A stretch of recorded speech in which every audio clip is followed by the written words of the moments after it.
why they were happening throughout the game.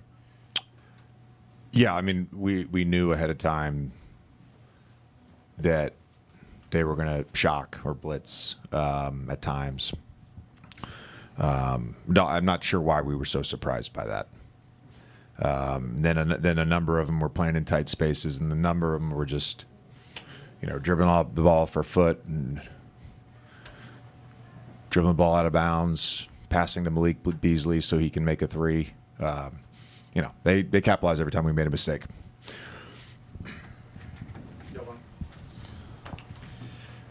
JJ, earlier in the season, you guys had kind of mentioned the Detroit loss in Detroit as an example of like maybe not taking things as seriously as you could have in that matchup until you guys had that late rally in that game.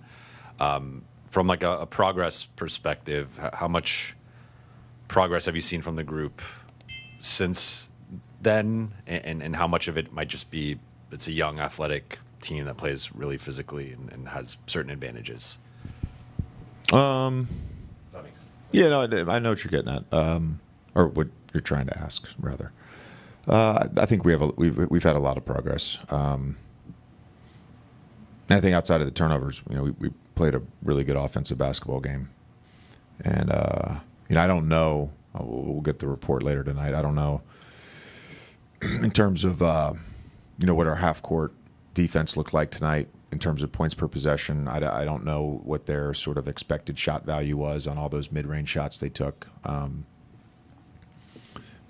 But we, for the most part, executed our coverage as well. We executed our reds well.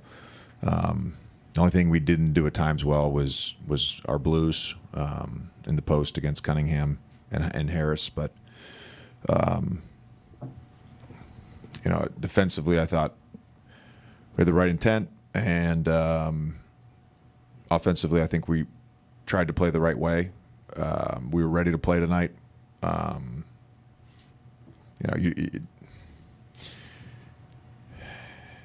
It's very hard to win in this league if you have you give the other team 15 more scoring opportunities than you did. It's hard to win. JJ, kind of along those lines with what Jovan asked. Detroit isn't the first kind of team that fits this sort of size, athleticism, strength sort of profile.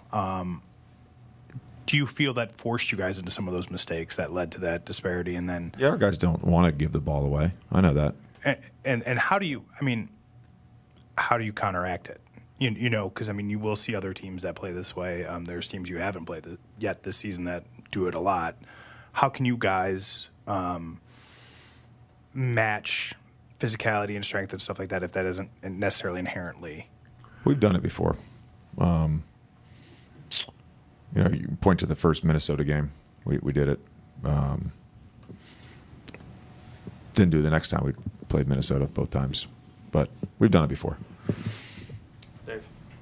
LeBron obviously got a good look at the buzzer. Just kind of, can you run us through what the options were for that play? Up, down three rather. In that situation, you got to get a catch and shoot three. So that was the option. We executed it well. I'm not sure of the angle with AR. He was getting a lot of pressure on the ball, so LeBron kind of came out a little further than I would have expected. But again, I got to rewatch it from my angle. It could have been just the path, the only chance for him to get the basketball with where AR was.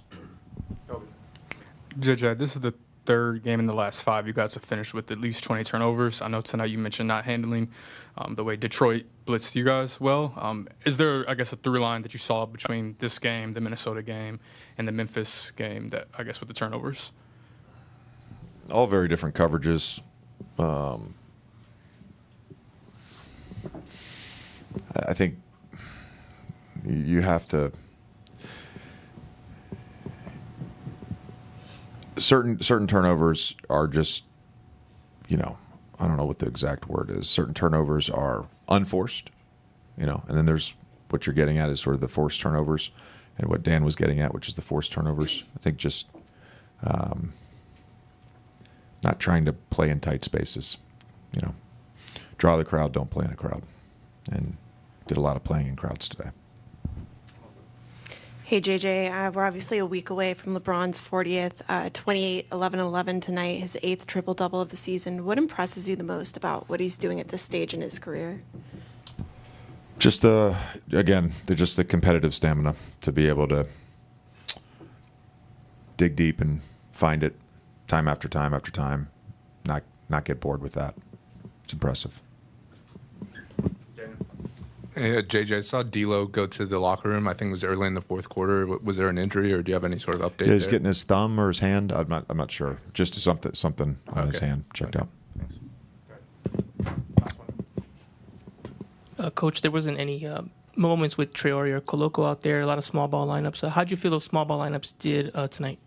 Not well because we turned the ball over, but we liked what we saw with Rui at the 5 in Sacramento and wanted to give it a look tonight. Thanks.